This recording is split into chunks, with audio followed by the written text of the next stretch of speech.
박수함과 함께 인사하겠습니다. 잘 오셨습니다.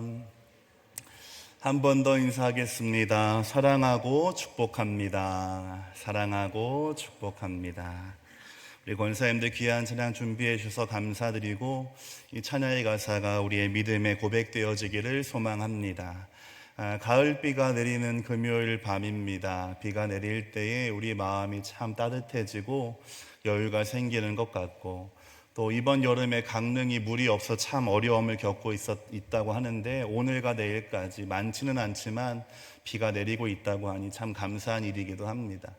기독교 신앙의 놀랍고 위대한 점은 바로 이런 지점에 있는 것 같습니다. 사랑의 대상이 나에게만 국한되는 것이 아니라 남을 향하여 나아간다는 것입니다. 하나님이 계시지 않았다면 우리가 어떻게 다른 사람을 위하여 기도할 수 있고, 다른 사람을 위해서 아파할 수 있고, 다른 사람의 고통에 같이 눈물을 흘릴 수 있을까 생각하게 되면, 놀라운 하나님의 사랑이 우리 안에 충만하여 넘칠 때 우리가 그러한 은혜의 통로가 되어지는 줄로 믿습니다. 그 사랑이 여러분 가운데 충만하기를 기원하고, 또한 특별히 어려움을 겪고 있는 많은 분들을 위하여 우리가 또한 기도할 수 있는 은혜가 있기를 소망합니다.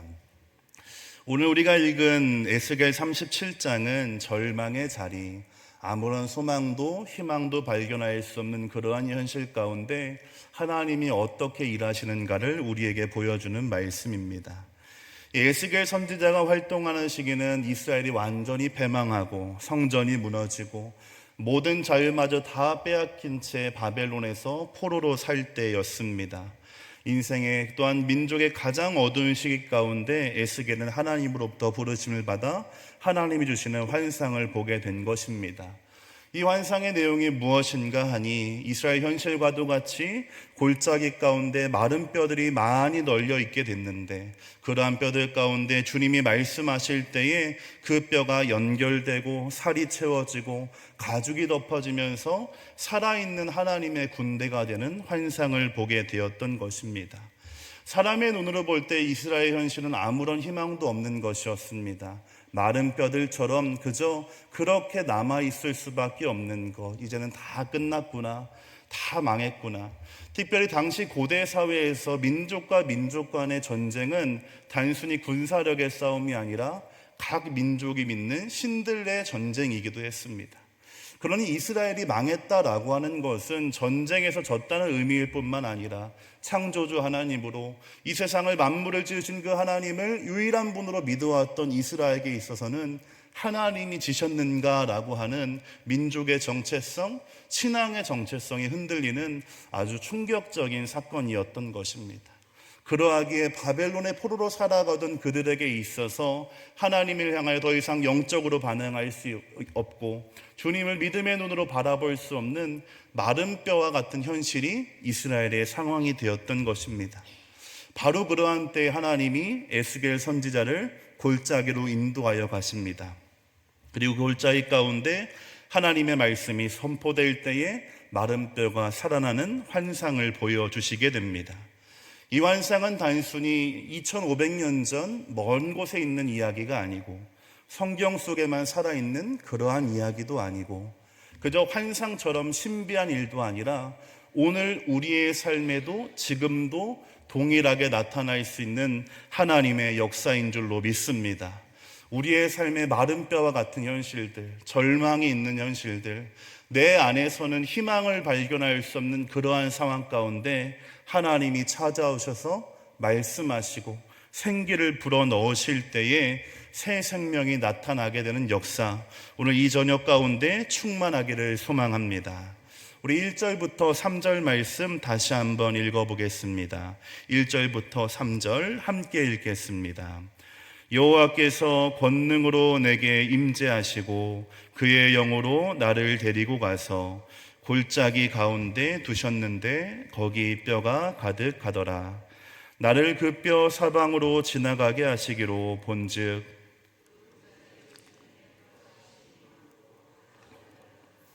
그가 내게 이르시되 인자야 이 뼈들이 능히 살 수 있겠느냐 하시기로 내가 대답하되 주 여호와여 주께서 아시나이다.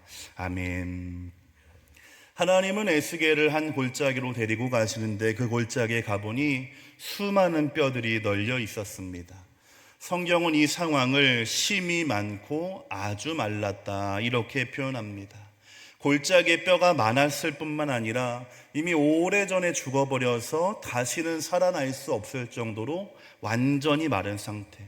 그저 죽어 있는 것뿐만 아니라 시간마저 오래 흘러서 희망이 다 사라진 상태가 바로 에스겔의 환상 가운데 있었던 마른 뼈들이었다는 것입니다. 이 마른 뼈라고 하는 것은 당시의 이스라엘 현실을 그대로 단적으로 보여주는 환상이기도 했습니다. 그들의 마음이 무너져 내렸고 하나님을 바라볼 수 없고 다시는 회복될 수 있다는 그 작은 소망조차 남아있지 않았던 것, 이스라엘의 현실이었던 것입니다. 그러하게 11절에서 이스라엘 백성들은 자기 자신들을 이렇게 소개하고 또한 표현합니다. 우리의 뼈들이 말랐고 우리의 소망이 없어졌으니 우리는 다 멸절되었다 하느니라. 내가 봐도 아무런 희망이 없습니다. 이제는 다 끝났습니다. 이러한 마음이 이스라엘 민족 가운데 있었던 것입니다. 바로 그러한 순간에 하나님이 에스겔에게 질문하십니다. 인자야, 이 뼈들이 능히 살 수 있겠느냐? 하나님이 지금 답을 모르셔서 물어보시는 것이 아닙니다. 선지자의 의견을 묻는 것도 아닙니다. 하나님도 이 뼈들에 아무 소망이 없다는 것을 알고 계십니다. 그럼에도 불구하고 질문하시는 것입니다. 왜냐하면 이제 하나님께서 이 아무 소망 없는 마른 뼈들 가운데 하나님 되심을 나타내실 것이기 때문입니다.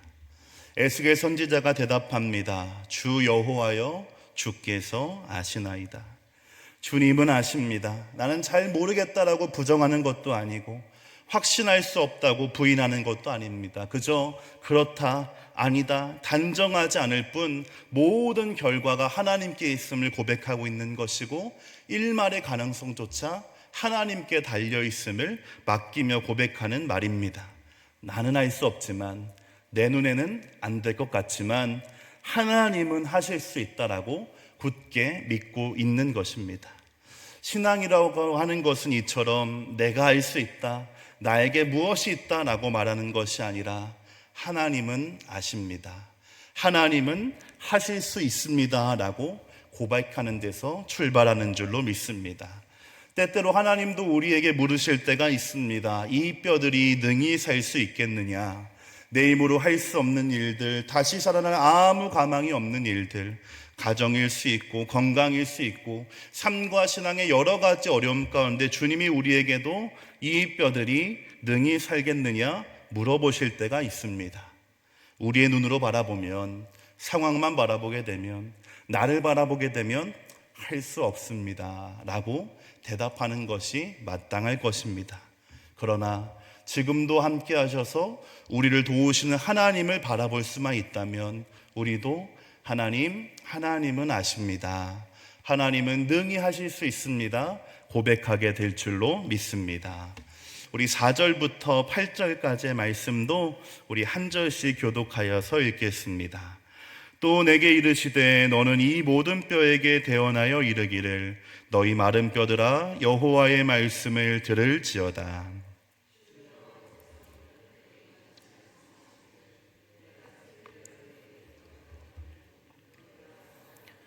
너희 위에 힘줄을 두고 살을 입히고 가죽으로 덮고 너희 속에 생기를 넣으리니 너희가 살아나리라. 또 내가 여호와인 줄 너희가 알리라 하셨다 하라.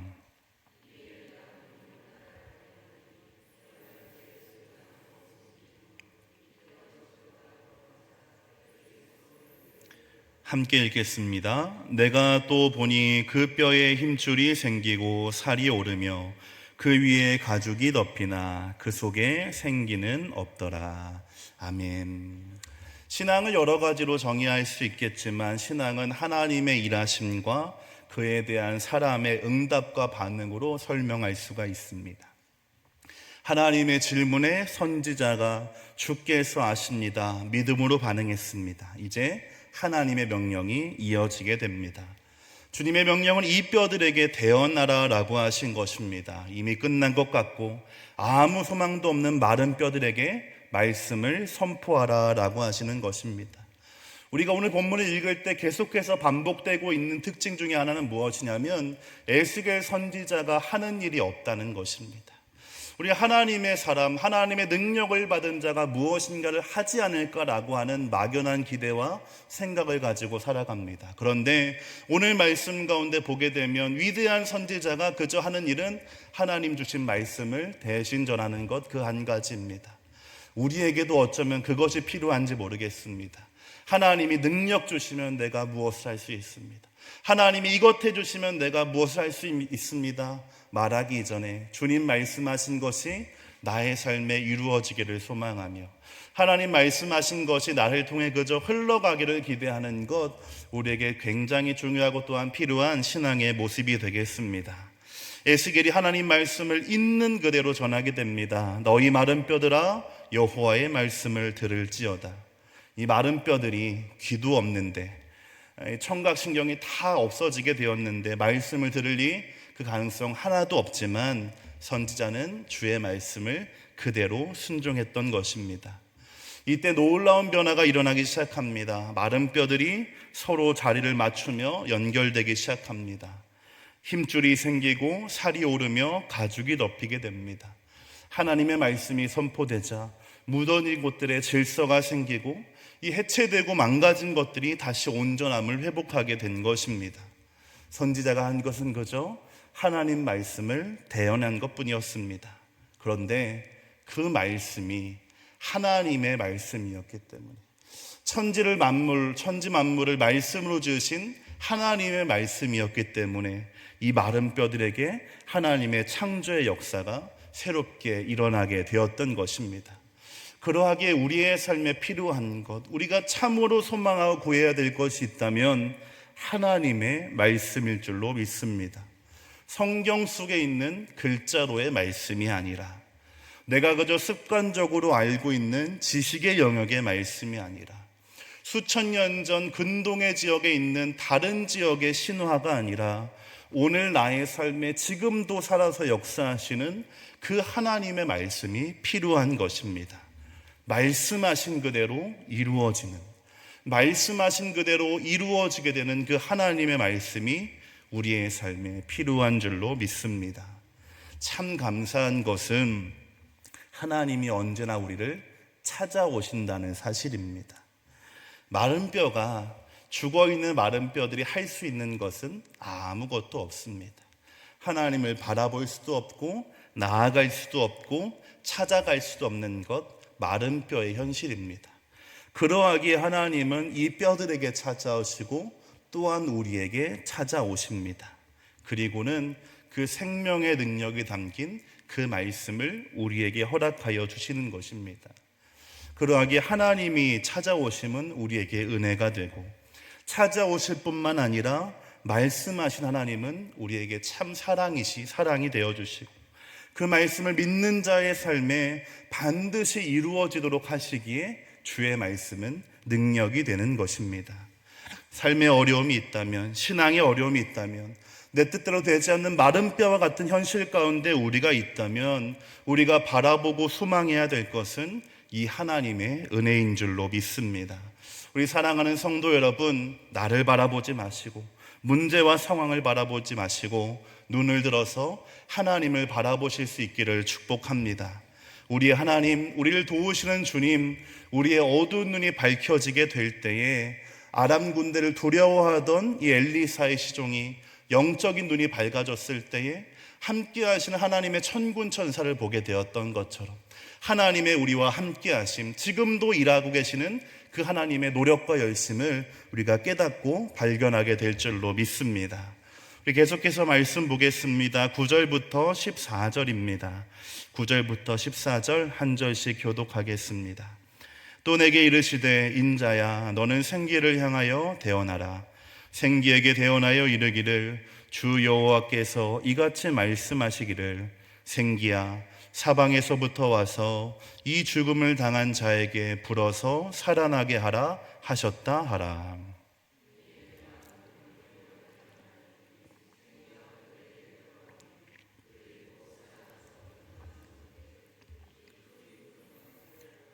또 내게 이르시되 인자야 이 뼈들은 이스라엘 온 족속이라. 그들이 이르기를 우리의 뼈들이 말랐고 우리의 소망이 없어졌으니 우리는 다 멸절되었다 하느니라.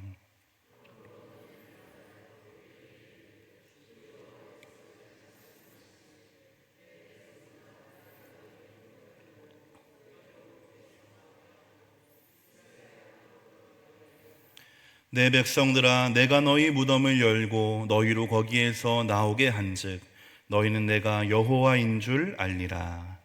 내가 또 내 영을 너희 속에 두어 너희가 살아나게 하고 내가 또 너희를 너희 고국 땅에 두리니 나 여호와가 이 일을 말하고 이룬 줄을 너희가 알리라. 여호와의 말씀이니라. 아멘. 하나님 말씀하시자 뼈들이 연결되고 살이 채워지고 가죽이 덮여서 겉으로 보기에는 살아있는 것처럼 보이게 되었습니다. 그러나 그것은 아직까지는 살아있다 말하기에는 충분하지 않았습니다. 그 안에 생명이 아직 없었기 때문입니다. 그러하게 하나님은 에스라에게 한 번 더 말씀하여 하십니다. 생기에게 명하여 이 죽은 몸에 불어 살아나게 하라. 하나님의 말씀이 우리의 삶에 무너진 질서를 세우고 우리의 삶에 무너진 곳을 회복하게 했다면 이제 그 위에 하나님의 생명력이 덧입혀져야 한다는 것입니다. 에스겔이 주의 말씀에 순종하여 대언하자 사방으로부터 생기가 불어와서 이 죽은 몸 속에 들어가기 시작했습니다. 그리고 생기를 받은 몸은 곧 큰 군대가 되었습니다. 살아나기만 한 것이 아니라 하나님의 군대로 세워지게 된 것입니다. 스스로 그 닫혀있던 무덤의 문을 열고 이제는 고국으로 돌아갈 준비가 다 마쳐지게 된 하나님의 백성이 된다는 것, 주님의 환상이 우리에게 보여주는 마지막 결말입니다. 이제 생기가 들어갔던 그들은 단순히 존재하기만 하는 것이 아니라 하나님의 역사에 동참하는 영광, 하나님의 일을 감당할 수 있도록 준비가 되었다는 것입니다. 하나님의 말씀은 우리의 심령과 골수를 쪼개는 말씀입니다. 또한 우리를 온전하게 하여서 모든 선한 일을 행할 능력을 갖추게 하는 것, 하나님 말씀의 역사입니다.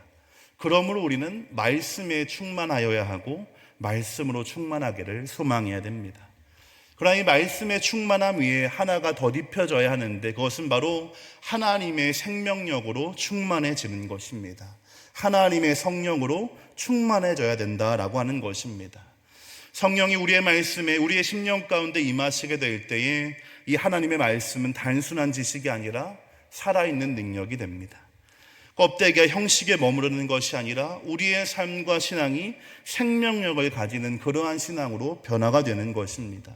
교회 또한 모이기만 하는 그러한 모임이 아니라 이제 세상을 향하여 나아가게 되는 하나님의 군대로 세워지게 되는 것, 하나님의 영이 말씀 위에 덧입혀질 때 나타나게 되는 역사입니다.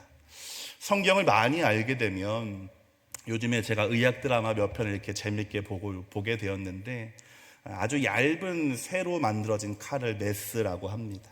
이 얇은 칼이 얼마나 날카로운지 사람의 몸을 아주 긋기만 하면 그대로 구워지게 되는 것이 이 칼의 기능이 되겠습니다.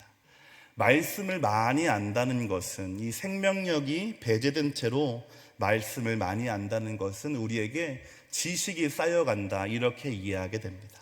그런데 지식만 쌓여가게 되면 이 지식이 다루어지지 않고 단련될 시간이 없게 되면 아주 차갑고 날카로운 물건이 되게 됩니다. 때로는 나를 찌르기도 하고 남을 찌르기도 하고 이것이 어디에 어떻게 쓰여져야 되는지 구분하지 못하는 것입니다. 그런데 그 충만한 지식 위에 하나님의 생명력이 덧입혀지고 하나님의 성령의 임재가 함께하게 되면 우리는 이 칼의 용도를 알게 됩니다.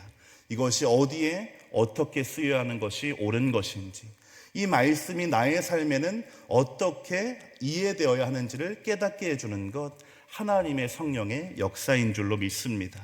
그러하기에 우리는 말씀으로 충만할 뿐만 아니라 하나님의 성령의 충만함을 사모해야 되는 것입니다. 우리의 신앙생활이 그저 많이 아는 것에 끝나는 것이 아니라 하나님의 영으로 붙들리기를 소망해야 된다라고 하는 것입니다. 우리 사랑하는 성도 여러분, 우리가 오늘 그것을 소망하여서 이 저녁에 나아온 줄로 믿습니다. 우리의 기도의 제목이 있기도 할 것입니다. 우리가 예배해야 되는 의무와 책임감에 나왔을 수도 있습니다. 그럼에도 불구하고 우리가 이 시간 함께 가지길 원하는 하나의 소망이 있다면 하나님 주의 말씀으로 충만할 뿐만 아니라 하나님의 영으로 충만하게 하여 주옵소서.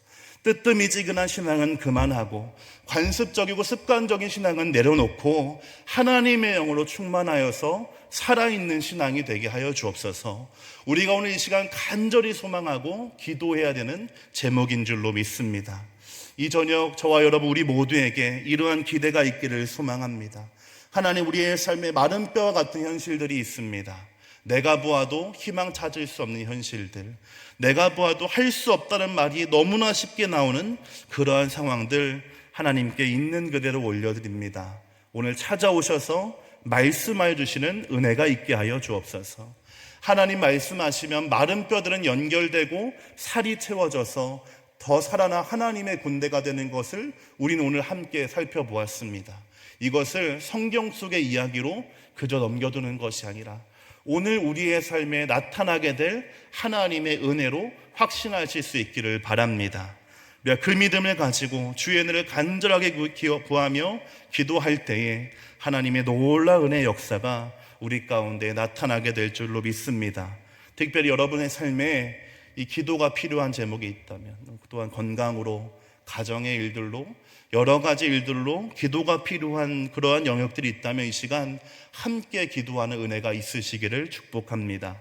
은혜 간구하면 역사는 이미 크다라고 말씀하셨고, 함께 모여 기도하는 가운데 하나님의 은혜가 우리 가운데 더욱더 충만하여질 줄로 믿습니다.